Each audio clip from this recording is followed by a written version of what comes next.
So I would like to highlight why it's important that we combine science, art, technology, and emotion when you talk about design. And I think this is something which is extremely important because design no more is for the sake of design. Secondly, you'll find these successful designs, they have become increasingly cross-functional. And that's not something that you got to be interacting with people within the organization, but connecting the external members in the innovation process is extremely critical, including to really connect with the potential and consumers. Now, friends, this picture that you see here, it got several interesting cases. There are several interesting use cases. Well, you see this beautiful bridge. This bridge was actually designed in our platform. It was virtually built, the construction optimized, and actually you can even simulate if you think the bridge is being constructed in an area which may be subjected to tsunami. You can actually simulate that to understand, will your design withstand if there is a tsunami? And after doing all that simulation, this was physically built. And this is the picture of a real bridge. You see a train on the top of it. This train was designed in the virtual world digitally. It was manufactured digitally, and it was put on a digital track to understand its performance. In fact, this is an Alstom train, and they know that making a mistake in the physical world is very, very expensive, and hence they do all the iterations in the digital world. Now, if you go to the next example, this is a very interesting example. Well, it is a car designed by our own employees, and it was 3D printed, and it is displayed in front of our headquarters. You see this aircraft? In aircraft, it is 0 or 1. When you design an aircraft, you manufacture an aircraft, you either take off or you don't take off. And if you take off with the defects, it means it may result into catastrophe. And I must tell you, it's again an industry which is very, very interesting. We have been working very closely with this industry. All the branded aircraft that you fly, they are actually designed using our platform. I wanted to share with you, you see these windmills, right? We have been working with many top players in the wind power industry. And I must again tell you, how do you design a wind mill, and how do you ensure that your design is sustainable and it delivers the performance that you want it to deliver is again a very, very interesting challenge. Now, the picture that you see over here, well, it's a very interesting picture because it is considered to be a very luxurious ship. It has got more than 10 million components, right? And it got hospital, laundry, it got theaters, it got television station, and it's really a very, very exciting ship. And it's designed and built by an organization which is more than 200 years old. And you don't survive for 200 years if you do not have a healthy practices of design and construction. This was again, the kind of technologies we talk about today. You can design a ship in the digital world. You can digitally construct it. You can put your ship for sailing on a digital sea to understand, does it meet and exceed the expectations that you have been talking about. Now, friends, I must share with you what you see here is actually a real story, right? I recently visited one of my friends who heads the R&D department. I requested for an appointment, and he was meeting me. And when I met him, I could actually see he was just not with me. And he looked as if he was 5 years, at least 5 years, more than his biological age, right? And I asked him, what's bothering you? He said, this is the 5th product that we have launched, and this has been again a miserable failure. And he was telling me, trust me, Dr. Chandan, right? I thought we got everything absolutely right. I thought our design was innovative. I thought it was really, really beautiful. And I also thought our product was so user-friendly. It was so intuitive, as if it's a perfect marriage between form and function.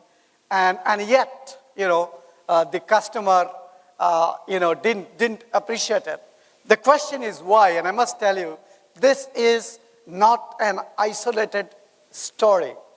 You go to companies today, you interact with 100 designers of 100 products, you would probably come across 5 of them telling you that it delivered what they expected to be delivered from the perspective of customer, right? Customers' way of looking at things is quite different. Customers today do not look at product and services, right? We live in the age of experience.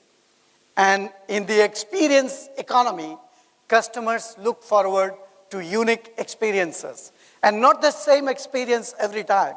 And it is a big challenge for corporates and organizations. How do you ensure that you deliver unique experiences, a series of unique experiences which are new at periodic interval, right? And since a long time, we love experiences, right? And you must remember, an experience is bigger than a product.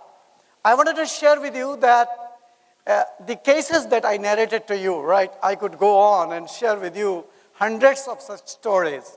And if you go and interact with those who actually own these products, they would tell you that it is very expensive to make a mistake in the physical world. It is extremely important to get integrated with the end consumers. Innovation process, design process can no more be an isolated activity. It got to be integrated with what you call as the end consumers. Now, this is a very interesting stadium, right? You find over a metro station, you find a mall. You can Google this Barclays Center. Very interesting, right? Now here, the architect and the designer had a vision, had a dream.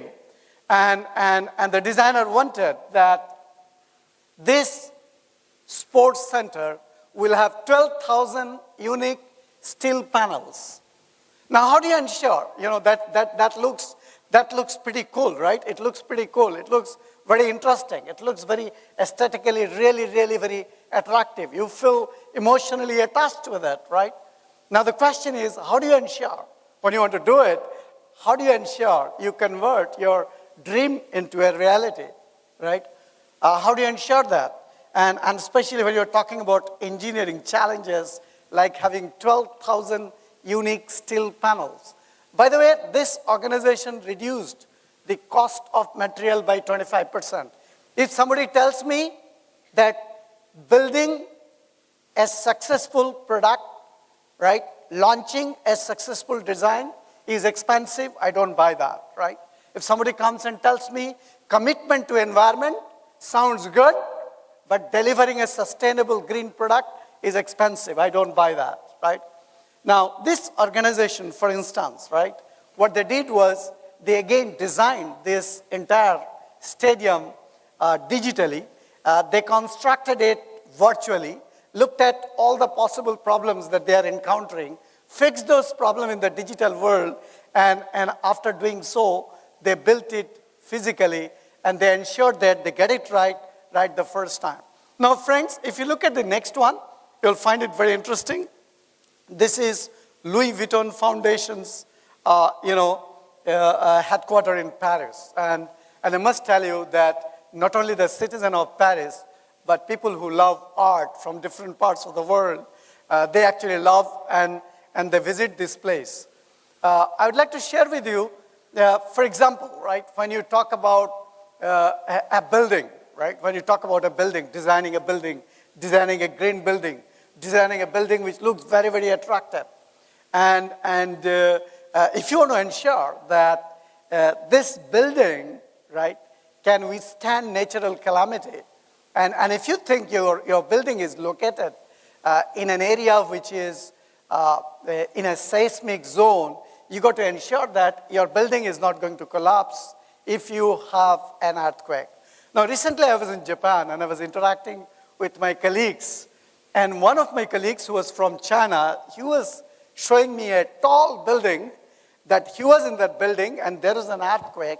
He saw no noise, you know. He saw people coming out from the building and going out to the street like this, and there is no confusion. They know that this building is not going to collapse.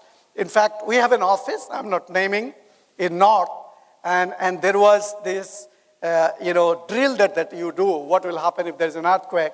So there was a drill, and I did an estimate and an assessment that if there is a real earthquake, the people are just going to die because they will not be able to come out of the building.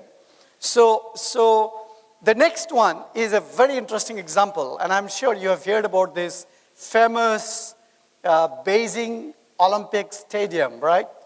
And this is famous because when you see it from the top, it looks like a bird nest. I want to share with you that what kind of science... For the Olympic Stadium team, the most challenging part of the construction is about to begin. Building the steel structure that makes it the bird's nest. Let me see whether I can show you the screen. October 28th, 2005. The first... So let me just show you this clip. So this story is interesting because this is this stadium, right? They wanted this stadium to be really very, very unique, and they wanted to ensure that the design is unique. They wanted to ensure that it is a feasible design. They wanted to ensure that everything that they are doing is... the most challenging part of the construction is about to begin. Building the steel structure that makes it the bird's nest. October 28th, 2005. The first steel pillar is ready to be hoisted into place.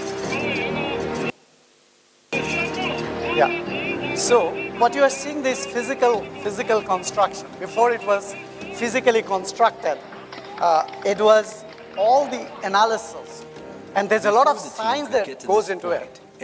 One message that I would like to convey is design is not about just aesthetics. It also involves a lot of science. Whether you talk about a shampoo bottle, or you talk about a rocket, or you talk about this, stadium. Anything quite like this one. Right from the start, we were thinking, well, how do we build this? How do we create these elements? The architect's plan calls for massive beams that twist and turn around the 984-foot wide stadium. It needs to look random to create the bird's nest illusion. But at the same time, the beams have to support each other and carry the heavy loads safely so that this artistic vision can stand on its own. The first set of beams is on the outside. 24 pillars in the form of trusses encircling the concrete bowl. They serve as the bones of the structure. Just like a human skeleton, this backbone keeps the building from falling down. But in the case of the bird's nest, the skeleton is on the outside and is also the building's facade. You can take as an example, you can take old cathedrals which are made out of stone. There, the outside, the inside, the structure, the space is one unit, so to speak. There is something of that echo at the National Stadium. It gives you a much more powerful idea of space. A second set of beams fills in the empty spaces between the beams in the first set, like the tendons in a human body that hold the bones of the skeleton together. They link all the beams to form a braided structure. It's like 24 people holding hands, 48 arms linked together. A third set of beams supports the stairways that connect the multiple levels and provides a frame for the roof membrane covering.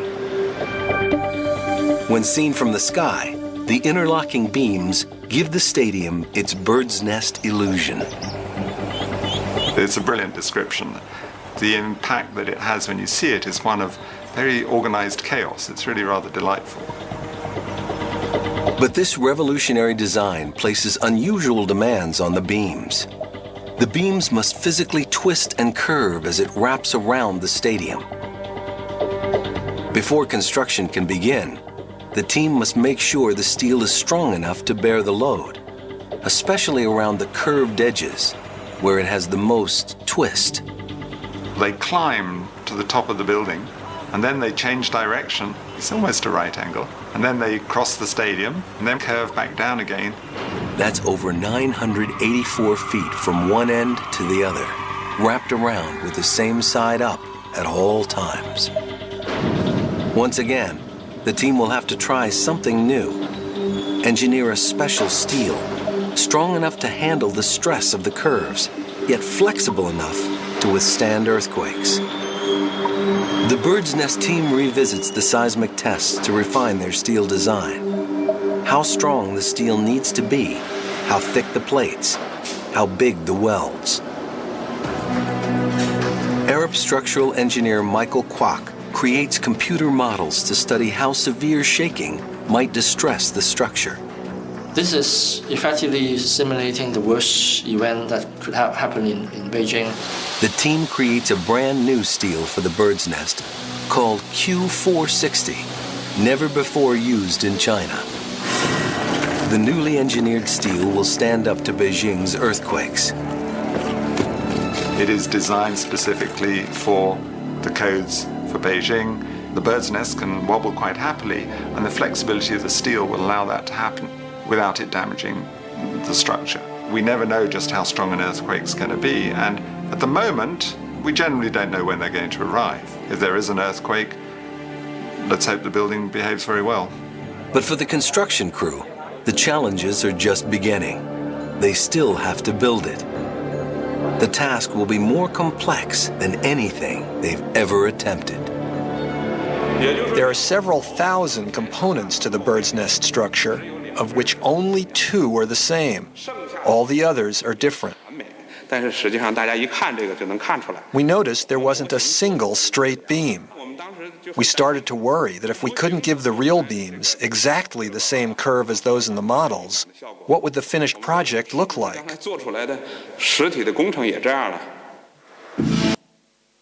So friends, what I would like to share with you that you could see here, it's a very interesting design. It's very popular, and people from all over the world, they come and they admire it.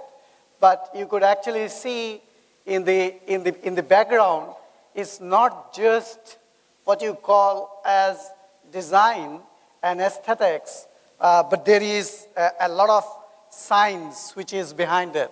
Now, I keep discussing, in fact, I was talking to some of my friends during the break that last month, I actually had meeting with 3 chief ministers of 3 different states and all ruled by different parties. So we're talking about 3 political organizations, 3 different states, and 3 different chief ministers.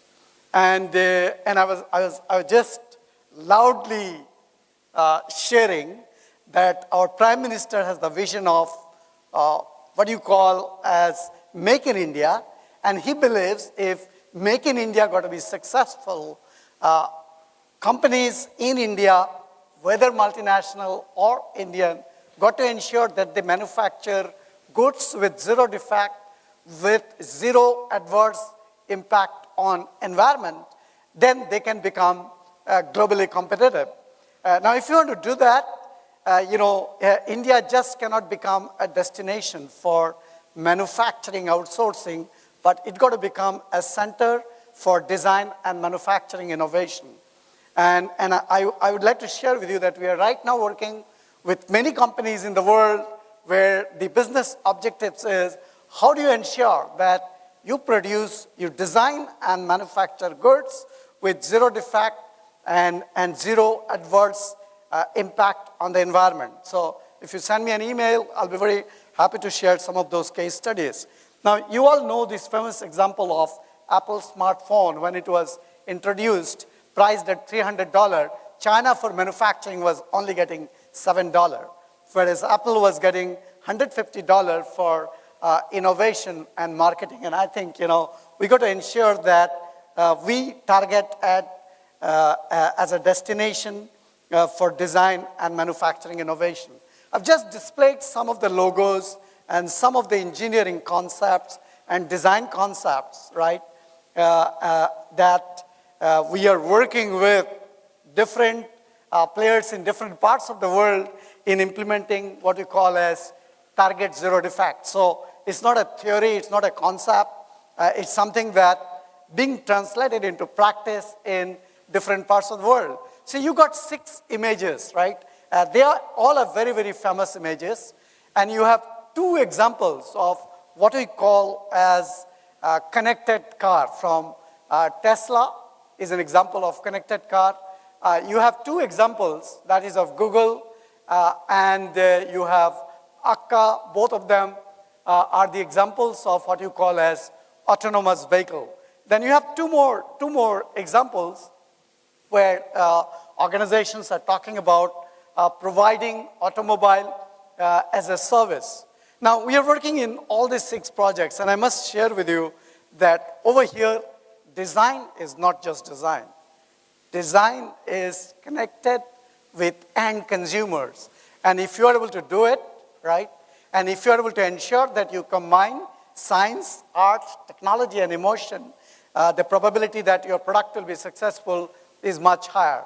Now, for example, this is something we are working with one of the two-wheeler manufacturers. In fact, not one, with multiple leading two-wheeler manufacturers. People have realized when you are designing a bike, it's not just that industrial designer designing anything fancy he or she likes, right? You got to really anticipate. You got to front load. Once you have made this bike, what is going to be the experience of the bike user, right? And there are so many ergonomics aspects which are important. There are so many scientific aspects when you do that. In fact, one of the problems which are becoming very, very interesting, and I find many companies are talking about it, when you design, right, especially in manufacturing industry, products, material cost is a big percentage. And how do you ensure that while you design, you have real-time visibility of what you call as the weight, how much is the weight, and where is the center of gravity? And these two are very, very critical, right? In fact, we are working with many companies where we are delivering this. So when somebody, an artist, is designing, he got to be in a platform where design is not isolated. He understands manufacturability. He understands maintainability. He understands what others are doing. He can be connected with social media. He can leverage social media, right? Now, this is a very interesting project where we are doing with one of the leading manufacturing company. In fact, it's Honda. Today, you can actually design a car. You can create a factory, digital factory. You can digitally manufacture the car, and you can put that digital car on a digital road and do a crash test. In fact, it has become so sophisticated when we show you a physical car and a digital car, and we ask you to select which is physical and which is digital. You would say, this is physical. Then we ask you, are you sure? You say, no, I think this is physical. So the gap between the physical world and the digital world is getting minimized by leveraging science, right? Friends, let me just share with you that additive manufacturing is throwing up interesting opportunities to designer, right? Because you could actually do manufacturing quite differently. This is the example of a part where the new part was 73% lighter than the old part. Now let me show you the last video clip, right? It's interesting because this is supposed to be the world's first 3D printed violin. So can I have some sound, please? Because you could actually do manufacturing quite differently. This is the example of a part where the new part was 73% lighter than the old part. Now let me show you the last video clip, right? It's interesting because this is supposed to be the world's first 3D printed violin. So can I have some sound, please?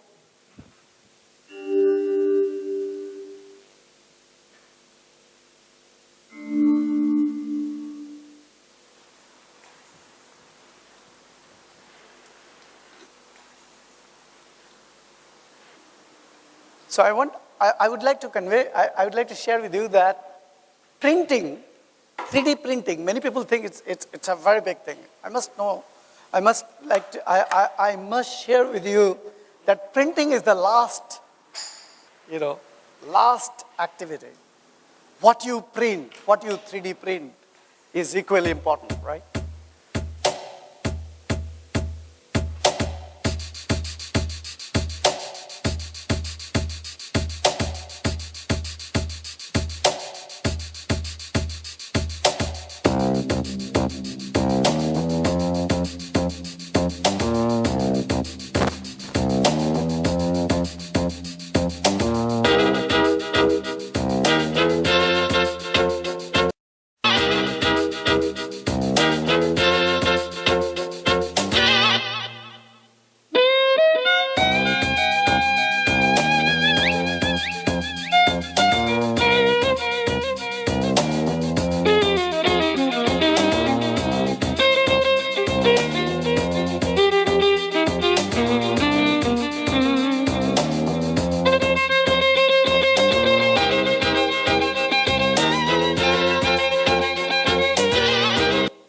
Right, friend. So if you send me an email, I'll send you the, this video clip. And I must tell you, it's not with one industry we're working. Right now we're working in 12 industry sectors, and I could cite many, many case studies. So organizers was telling me that, I must share with you a few cases. So all the examples I gave you, they're from real life. We are actually working with in many sectors, during the black break, we are happy to share with you. Just to conclude, the discipline of design actually has to go through a big transformation in the age of experience. And while designing, it's extremely important that we create awareness about the importance of using scientific tools, tools which help you implementing concepts such as zero defect and zero effect, and tools which helps you to manufacture, design and manufacture right the first time. And I think successful, sustainable design involves combining science, art, technology, and emotion. And the cost of making a mistake, in the physical world is very high. And therefore, we must extend our physical world with the digital world and leverage the digital world to make the physical world a better place to live in. Thank you.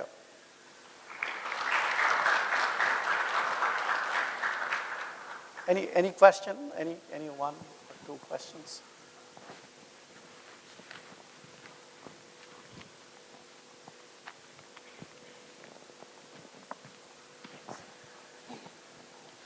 Hello. So you've shown some of the tests that you perform on CATIA simulation, right? So I want to ask you that how accurate the results were if you compare to the physical world. See, CATIA is a design software, okay, 3D design software, and we invested almost $4 billion in last 5.5 years, and built something called a 3D experience platform. So in this platform, you can not only design a product, you can manufacture a product, you can experience that product, you can even, demonstrate that product to your potential end consumers. And not only that, during innovation process, you can connect, You can connect the end consumers. In fact, there are companies which are talking about using what is known as concepts like crowdsourcing. We did a project in the United States. If you send me an email, I'll send you the details. The DRDO's equivalent in the United States is called DARPA. And they wanted to design and manufacture a military combat vehicle.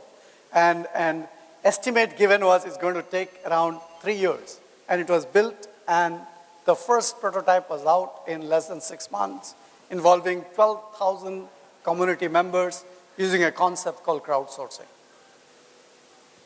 I mean, what is the level of accuracy that you get? That's my question mainly. I think, you asked a very important question. So simulation, right? The kind of simulation that we talk about today, the algorithms are very accurate. The models are multi-physics models. So it can handle phenomena which are nonlinear. And it could start from the beginning, like you got this, you want to design this part, what could be the best geometry? So you could even start off by optimizing the shape, optimizing the geometry, and you could design, while designing, you could see the real-time weight, real-time center of gravity. You could even ask question, what is going to be the fatigue life when it is going to be, going to fail because of fatigue. So kind of simulation tools which are available today. If you look at last 5 years, I think there has been a lot of development, and therefore you find this simulation model. In fact, we did one more project wherein when you go to a doctor is going to scan your heart, and your digital heart will be in the platform, and you could open cart, take a piece of the heart, and see and understand, what's the problem. In fact, I was demonstrating this digital heart to one of the chief ministers in a session. I must tell you, he came for spending 30 seconds in our stall, and he spent almost 45 minutes. So they are very, very exciting, very, very interesting. There's a lot more being done, but I must say that models are becoming increasingly more accurate. Thank you. Right, thank you. I have one question.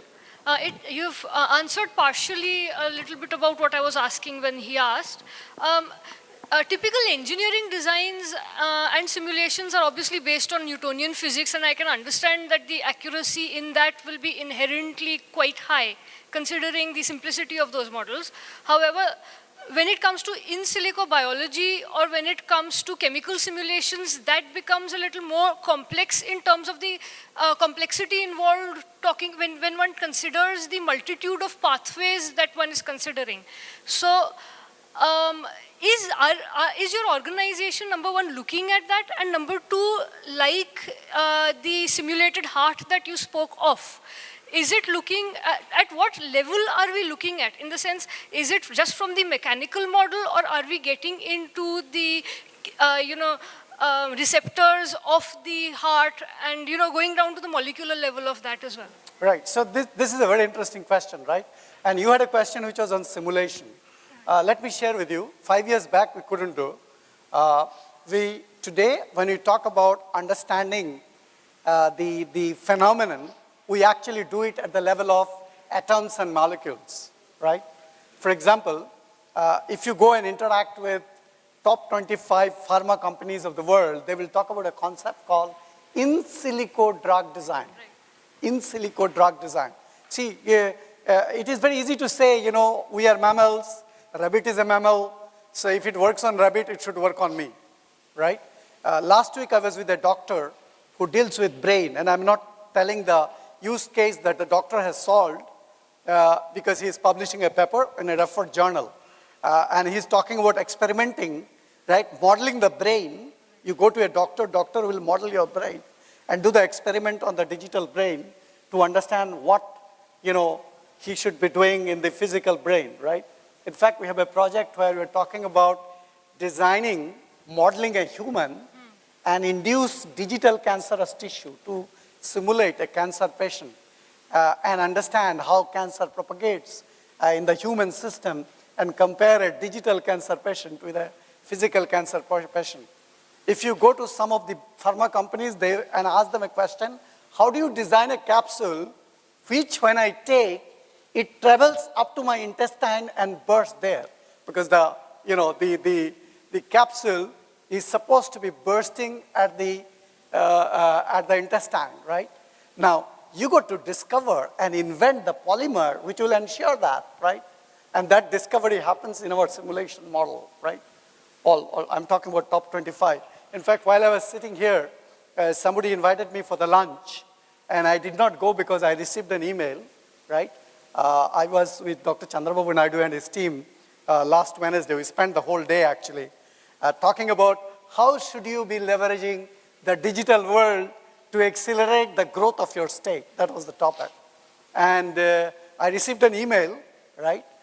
Principal secretary, one of the secretaries who's a very senior person, advisor to Chief Minister, his name is also one Mr. Chowdhury. He sent me an email that in Hyderabad they have a CEO club.